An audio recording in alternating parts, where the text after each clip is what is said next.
వందనాలు. దేవుడు మరొక దినాన్ని మనకిచ్చినందుకు దేవునికి మహిమ కలుగును గాక. మరి ఈ దినము మనము యాకోబు గారి గురించి నేర్చుకుందాం. మనం చాలాసార్లు విని ఉంటాం ఎన్నో చోట్ల యాకోబు గారు మరి మోసగాడని, మరి ఏ విధమైన మోసాలు ఆయన చేశాడని, లేకపోతే తన జీవితంలో మరి తనకున్న లోటుపాట్లను బట్టి మరి మోసాలా అని మనం అన్ని చోట్ల మనం చూస్తూ ఉంటాం. యాకోబు గారు మోసగాడై ఉన్నాడు అని, తర్వాత దేవుడు అతన్ని మరి ఇశ్రాయేలుగా తీర్చిదిద్దాడని చెప్పేసి మనం చూస్తూ ఉంటాం. మోసాలు చేసిన యాకోబుని మరి దేవుడు ఎందుకు విడిచిపెట్టలేదు అనేది మనం ఒకసారి చూద్దాం.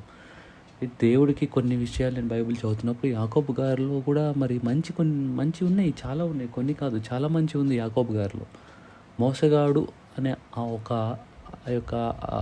ఆ యొక్క క్యారెక్టర్ తప్పితే, ఆ యొక్క పద్ధతి తప్పితే మిగతావి చాలా చాలా వేరే వాటిలో మనలో కూడా లేనివి చాలా క్యారెక్టర్స్ యాకోబు గారిలో ఉన్నాయి.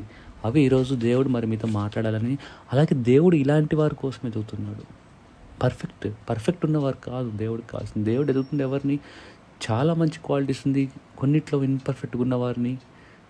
లైక్ ఫర్ ఎగ్జాంపుల్ చెప్పాలంటే మరి సౌలుగా ఉన్నప్పుడు మరి ఆయనకి మరి అతను చేస్తుంది తన దేవుడికి సేవ చేస్తున్నా అని చెప్పి క్రిస్టియన్స్ అందరిని చంపుతూ ఉన్నాడు.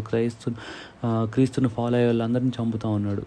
దేవుడు చూశాడు, ఇతను తన యొక్క రిలీజియన్ యొక్క జుడాయిజం కోసం ఇంత చేస్తుంటే, ఒకవేళ ఇతనే కనుక క్రిస్టియన్గా నన్ను కనుక గుర్తిరిగితే ఇంకెంత గొప్ప సేవ చేస్తారన్న విధంగా దేవుడు చూసాడు ఆ క్వాలిటీని. అలాగే యాకోబులో కూడా ఎన్నో క్వాలిటీస్ అలా చూసిన దేవుడే మరి పౌలు గారిని ఏ విధంగా వాడుకున్నారు. మరి బైబిల్లో న్యూ టెస్టిమెంట్స్లో మొత్తము పౌలు గారు రాసిన పత్రికలే ఆత్మీయ స్థితి గురించి, ఆత్మీయతను గురించి, దేవుడు చెప్పి వెళ్ళిన తర్వాత ఆత్మ గురించి, మరి ఇంత ఎక్కువ మాటలు సంఘంలో పద్ధతుల గురించి కానీ అన్ని విషయాలు పౌలు గారు ఎంతో చక్కగా రాశారు. సో ఆ విధంగా దేవుడు చూస్తున్నాడు. పౌలు గారు ఈవెన్ చనిపోవడానికి కూడా రెడీ అయ్యాడు. వేరే రాజుల ముందు కూడా ధైర్యంగా దేవుడి గురించి మాట్లాడటానికి. ఇవంతా ఎక్కడిది? అతని క్యారెక్టర్ ఒకటి ఉంది, ఆ క్యారెక్టరే దేవుడు వాడుకున్నాడు. ఇలాగే మరి యాకోబులో కూడా చాలా మంచి క్యారెక్టర్స్ ఉన్నాయి, చాలా మంచివి ఉన్నాయి. అవి మనం ఈరోజు చూద్దాం. మొదటి క్యారెక్టర్ ఏంటంటే యాకోబు మరి తల్లిదండ్రుల మాట వినేవాడని మనకు అర్థం కావాలి. ఎందుకంటే ఇక్కడ తన తల్లి వచ్చి మరి మీ అన్నకి ఇలా జరగబోతుంది, ఆశీర్వాదాలు తీసుకో అంటే వెళ్ళిపోయి తీసేసుకున్నాడు.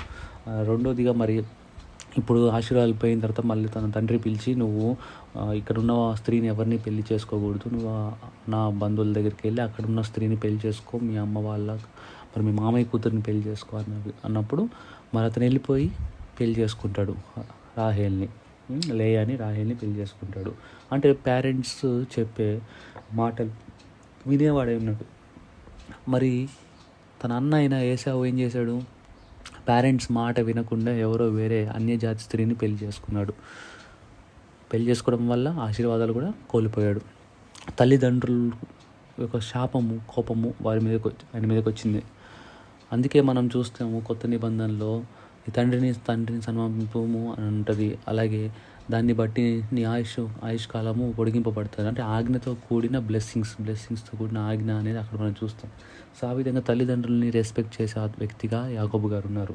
రెండో క్యారెక్టర్ మనం చూస్తే కనుక యాకోబు గారు దేవుని యందు భయం కలిగినవాడు, దేవుడిని గ్రహించేవాడిగా ఉన్నాడు, దేవుడు అని ఎరిగేవాడిగా ఉన్నాడు. దేవుడు మాట్లాడినప్పుడు మనము 17వ వచనంలో చూస్తే భయపడి ఈ స్థలము ఎంతో భయంకరము, ఇది దేవుని మందిరమే కానీ వేరొకటి కాదని పరలోక గవని ఇదే అనుకోనేనంట.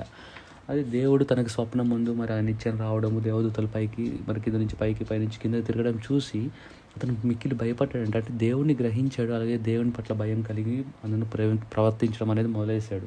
అలాగే 22వ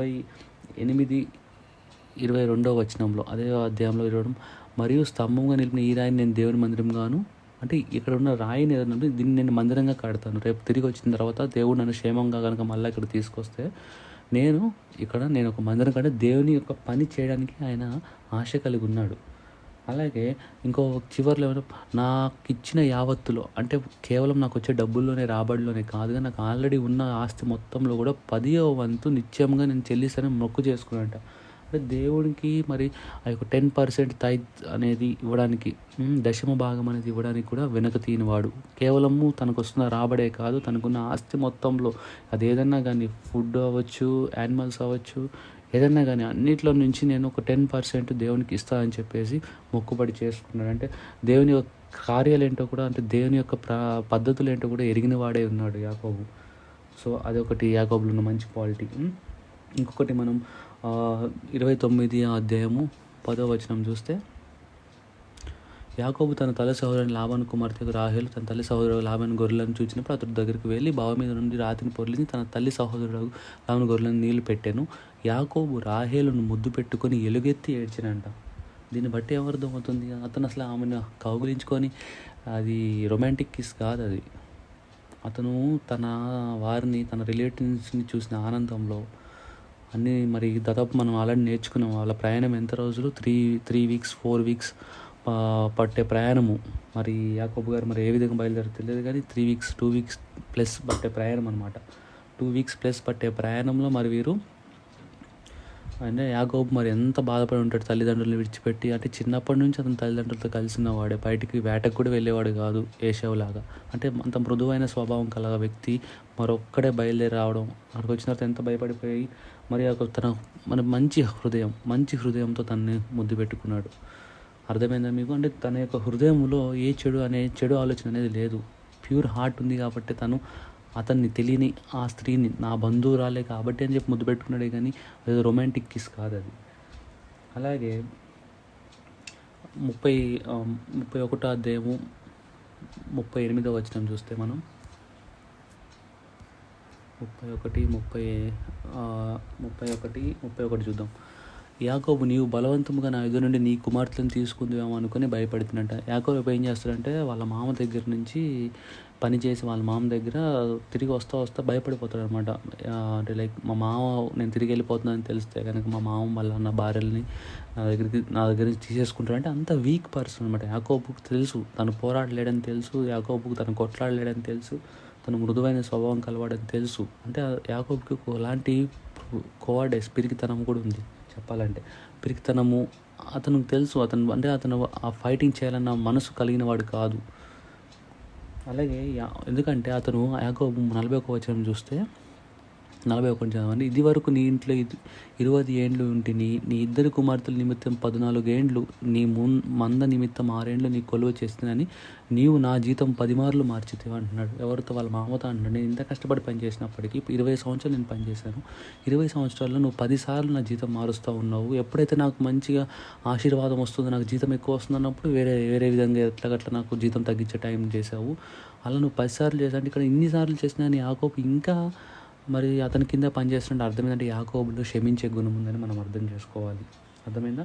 అలాగే 40వ వచనంలో చూస్తే కనుక, పగటి ఏండ్లను రాత్రి వణుకుచు నేను క్షీణించిపోతుంది, నిద్ర నా కనులకు దూరమైన. అంటే అంతగా కష్టపడుతూ ఆ యొక్క మందుని కాపాడాడని చెప్పి యాకోబు చెప్తున్నాడు. అంటే ఈ యాకోబుకి కష్టపడే గుణం ఉందని మనం గుర్తు చేసుకోవాలి. ఎందుకంటే ఇక్కడ 6వ వచనంలో కూడా చూస్తే, మీ తండ్రి నా యావ శక్తితో కొలువు చేసిందని మీకు తెలిసే ఉన్నది కదా అని తన భార్యలతో అంటున్నాడు యాకోబు.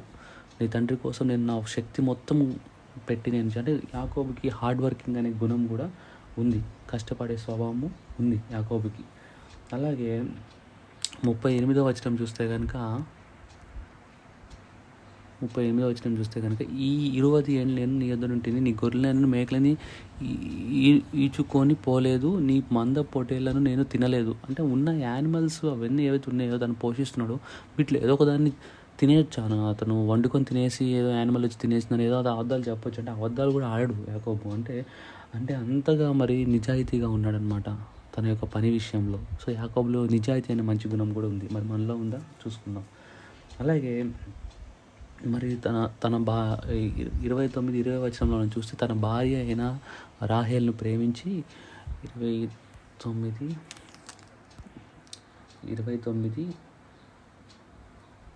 20 వచనం చూస్తే, యాకోబు రాహేలు కోసము 7 సంవత్సరములు కొలువు చేసిన అయినను అతడు ఆమెను ప్రేమించడం వలన అవి అతనికి కొద్ది దినములుగా తోచినాడు. అంతగా ప్రేమించాడు రాహేల్ని ప్రేమించినందుకు యొక్క లేయాని ఇచ్చినా కానీ మళ్ళీ రాహేల్ కోసం మళ్ళీ 7 సంవత్సరంలో అతను, అంటే ఒక్కసారి మాట ఇచ్చాడు, ఒక్కసారి ఒక అమ్మాయికి తన మనసు ఇచ్చాడంటే అంటే ఆ యొక్క తను ఆల్రెడీ వాళ్ళ నాన్న పంపించాడు, నువ్వు పెళ్లి చేసుకోమని పంపించాడు. వాళ్ళిద్దరిలో ఎవరినైనా పెళ్లి చేసుకోవచ్చు. యాకోబుకి చాయిస్ ఉందన్నమాట. సో ఆ చాయిస్ని అతను యూటిలైజ్ చేసుకొని తన చిన్న అమ్మాయి అని తన పట్ల తన ప్రేమ కనపరిచాడు. దీన్ని బట్టి ఏమర్థమవుతుందంటే యాకోబు తను అనుకున్నదంటే తన యొక్క పార్ట్నర్ విషయంలో ట్రస్ట్ వర్తీగా ఉన్నాడు, నిజాయితీపరుడుగా ఉన్నాడు, తన యొక్క పార్ట్నర్ విషయంలో నమ్మకస్తుడుగా ఉన్నాడు. సో అలాంటి నమ్మకత్వం మనం కూడా కలిగి ఉండాలి. 7 సంవత్సరాలు పనిచేయడమే కాదు, ఇంకా 7 సంవత్సరాలు పనిచేయడానికి కూడా రెడీ అయ్యాడు. ఫ్రీగా పనిచేశాడు, శాలరీకి కాదు. కేవలం రాహేల్ కొరకి 14 సంవత్సరాలు పనిచేసినట్టు చెప్పాలంటే. అలాగే మనము 31, 39లో చూస్తే 39లో చూస్తే దుష్ట మృగముల చేత చీల్చబడిన దానిని నీ యొద్ద తేక ఆ నష్టము నేనే పెట్టుకొంటిని. పగటి యందు దొంగిలింపబడిన దాన్ని, రాత్రి యందు దొంగిలింపబడిన దాన్నేమి నా యొద్ద పుచ్చుకొంటివి. నేను ఇలాగుంటిని, దానినేమి నా యొద్ద పుచ్చుకొంటివి. మరి ఏదన్నా మృగం వచ్చేసి తిని వెళ్ళిపోతేనేమో అది నా వల్ల అయిందని చెప్పేసి ఆ మృగానికి మళ్ళీ నా జీతం నుంచి కట్ చేసేవాడంట. మళ్ళీ అలాగే ఏదైనా దొంగలింపబడినా కానీ మరి నువ్వే దొంగలించావని చెప్పి నా దగ్గరికి వచ్చి నువ్వు తీసుకుని వెళ్ళిపోయేవాడు అంటే అని చెప్పేసి చెప్తున్నాడంట. అంటే యాకోబు తనకు వస్తున్న నష్టాన్ని కూడా భరించేవాడిగా ఉన్నాడు. కేవలం క్షమించడమే కాదు కానీ తనకు వస్తున్న నష్టాన్ని కూడా భరిస్తున్నాడు. అలాంటి హృదయం కలిగి ఉన్నాడు. నష్టం, నా బంధువుల వల్లే నాకు వస్తున్న నష్టం అని చెప్పేసి వాటిని భరిస్తానికి కూడా రెడీ అయిన వాడిగా ఉన్నాడు. ఇవన్నీ క్యారెక్టర్స్ మనం ఒకసారి లెక్కేసుకుంటే మళ్ళీ ఒకసారి మీకు రిపీట్ చేస్తాను. తల్లిదండ్రుల పట్ల భయభక్తులు కలిగి ఉన్నాడు, దేవుడి పట్ల భయభక్తి కలిగి ఉన్నాడు, దేవుడి పని కొరకు ఆతృత కలిగి ఉన్నాడు. అలాగే దేవుడికి కూడా మరి తను మొక్కుబడులు చెల్లించాలని అలాగనే దశంభాగాలు ఇచ్చేవాడిగా ఉన్నాడు. సమస్తం నుంచి దశంభాగాలు ఇచ్చేవాడిగా ఉన్నాడు. 5వదిగా మరి మంచి మనసు కలిగిన వాడు ఉన్నాడు. 6వదిగా మరి నమ్మకస్తుడుగా ఉన్నాడు. 7వదిగా మరి నిజాయితీపరుడుగా ఉన్నాడు. 8వదిగా మరి తనకు వస్తున్న నష్టాన్ని కూడా భరిస్తానికి రెడీగా ఉన్నాడు. అలాగే మరి 9వదిగా మరి చాలా కష్టపడే స్వభావం కలిగి ఉంది. 10వదిగా మరి తను ఇతరులను క్షమించే గుణం కలిగి ఉన్నాడు. అది మరి 11వదిగా తన పిరికితనం ఉన్నప్పటికీ మరి అది ఆ పిరికితనం వల్ల ఇతరులకు హాని చేయాలన్న మనసు లేకుండా కూడా పిరికితనంగా కూడా ఉన్నాడు. పిరికితనం అంటే ఇంకో చెప్పాలంటే మృదువైన స్వభావం కూడా కలిగి ఉన్నాడు 11వదిగా. ఇవన్నీ దేవుడు చూడట్లేదా అండి? మనం ఏ వాటికి మోసగాడు అంటున్నాం, బాగానే ఉంది, అవును మోసగాడే, మోసగించాడు. కానీ ఎందుకు మోసం చేయాల్సి వచ్చింది? ఎక్కడ మోసం చేశారు, ఎక్కడ మోసం చేయలేదు? చాలామంది కంటే మోసగాడు అనుకుంటే అక్కడ ఆ యానిమల్స్ ఉన్నాయి కదా, వాటిని మరి లాబాను అంటాడు, ఏవైతే ఇప్పటి నుంచి మరి మచ్చలతో పుడతాయో అవి నీవి, ఇప్పటి నుంచి ఏవైతే మా మచ్చలు లేకుండా పుడతాయో అవి నావన్నప్పుడు యాకోబు వాటిని పెంచుతూ వాటి కళ్ళం వాటర్ తాగడానికి వచ్చినప్పుడు వాటి ముందే కర్రలు పెడతాడు కాబట్టి ఆ చారలు చూసి ఆ చారలను చూడంగానే ఇవి చారలు నాటిని అన్నయ్య అని చెప్పేసి తప్పుగా మిస్ఇంటర్ప్రిట్ చేస్తారు. కానీ యాక్చువల్లీ డీప్గా మనం స్టడీ చేస్తే కనుక ఆ కర్రలు ఏవైతే ఉంటాయో ఆ కర్రలు వాటిలో ఉన్న మంచి మెడికల్ గుణాలు ఏంటి, ఆ గుణము మరి వాటర్లో దిగడము, అలాగే ఆ కర్రల్ని అట్లా డాట్స్గా ఉండటం వల్ల వాటి ఫోకస్ అంతా వాటి మీద ఉన్నప్పుడు వెనక నుంచి మరి అతను మగవాటిని తీసుకొచ్చి మరి వాటితో రీప్రొడక్షన్ అనేది చేయించేవాడు. ఇవంతా జ్ఞానము. అలాగే ఇదంతా కూడా మరి యాకోబు గారు చేసింది కాదు, ఇది దేవుడు చెప్తేనే చేసిన పని అది. ఎందుకంటే ఇక్కడ క్లియర్గా మనకి 31వ అధ్యాయము 10-12 వచనంలో దేవుడే చెప్తాడు, నీకు నీ మామ అన్నీ చేస్తున్న అన్యాయం అంతా నేను చూస్తున్నాను అని చెప్పేసి ఇక్కడ మందలు చూలు కట్టు కాలం నేను స్వప్నమందు కనులెత్తి చూడ గొర్రెలను దాటు పొటేళ్ళు చార్లైనను పొడలైనను మచ్చలైనను గలవై ఉండెను.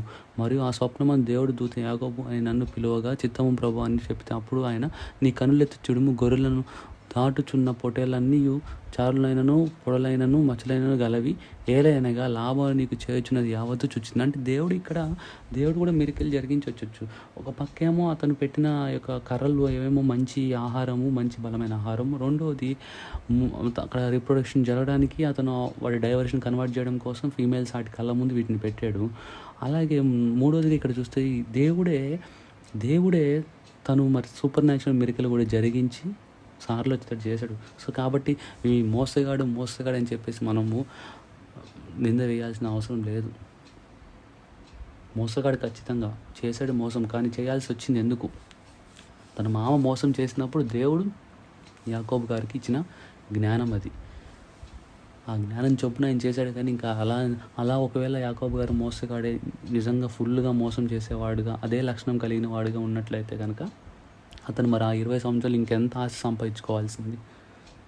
సో కాబట్టి మనం జాగ్రత్తగా ఆలోచించాలి. కేవలం మోసగాడు అని ఒక ముద్ర వేసి అలా అన్నను మోసం చేశాడు, ఇక్కడ నా మామను మోసం చేశాడు అని అంటారు. కరెక్టే, మోసం చేశాడు. అక్కడ ఇంకా యాకోబు గారిలో ఉన్న మంచి గుణ లక్షణాలు కూడా ఒకసారి మనం జ్ఞాపకం చేసుకోవాలి. దేవుడు మరి ఈ లక్షణాలు మనకు తెలియజేసినందుకు దేవునికి వందనాలు. ఈ విధంగా యాకోబు ఇంకో విషయం మీకు జ్ఞాపకం చేసుకోవాలంటే యోసేపు జోసెఫ్ మనకు తెలుసు చాలా మంచివాడని. తను ఎలా దేవుడి కొరకు తన అన్నదమ్ములు చంపాలనుకున్నా కానీ మరి దేవుడు దాని కళల ద్వారా దర్శనాల ద్వారా ఏ విధంగా ముందుకు తీసుకెళ్ళాడని యాకోబు గారికి దర్శనాలు వచ్చాయి. ఆ అలవాటే యోసేపు గారికి కూడా వచ్చింది. సో యాకోబు గారు కూడా దేవుని యొక్క పనుల పట్ల ఆశ కలిగి ఉన్నాడు కాబట్టి యాకోబు గారు కూడా దర్శనాలు కలిగి ఉన్నాడు. దర్శనాలు చూశాడు యాకోబు గారు. సో కాబట్టి ఈ విధంగా యాకోబు గారి యొక్క కేవలం మోసగాడనే ఒక ముద్రను వేసి చాలామంది వదిలేస్తారు, కానీ యాకోబులో ఉన్న చాలా మంచి విషయాలు చూడరు. అలాగే విధంగా సౌలు మరి క్రైస్తవుల్ని చంపుతున్నాడనే ఆ యొక్క ముద్రనే మనం చూస్తాం. కానీ సౌలు మరి తన మతం కోసం కానీ లేదా తనం చేస్తున్న పనిలో ఎంత నిమగ్నమై ఎంత పర్ఫెక్ట్గా చేస్తున్నాడో అది దేవుడు చూశాడు కాబట్టి సౌల్ని పౌలుగా మార్చి పౌల్ని వాడుకున్నాడు. ఏ విధంగా వాడుకున్నాడు అంటే ఏ విధంగా అయితే అతను ఎంతకైతే కష్టపడ్డాడో తన మతాన్ని అంతకుముందు జుడాయిజాన్ని ప్రచురం చేయడానికి యూదుడుగా, అదేవిధంగా దీనికి కూడా క్రిస్టియానిటీ కోసం కూడా చనిపోవడానికి అదే యొక్క క్యారెక్టర్ కలిగి జీవించాడు. ఈ విధంగా దేవుడు మనలో ఉన్న మంచిని చూస్తాడు కాబట్టి మనం కూడా దేవుడి తట్టు తిరుగుదాము. ఖచ్చితంగా మనలో ఉన్న లోటుపాట్లను దేవుని యొద్ద పెడదాము. దేవుడు వాటన్నిటిని తీసివేస్తాడు. ఆ తర్వాత ఇంకా ఎక్కువగా దేవుని కొరకు మనం బలపడదాం. దేవుడి యొక్క చిన్న వాక్యాన్ని దీవించును గాక.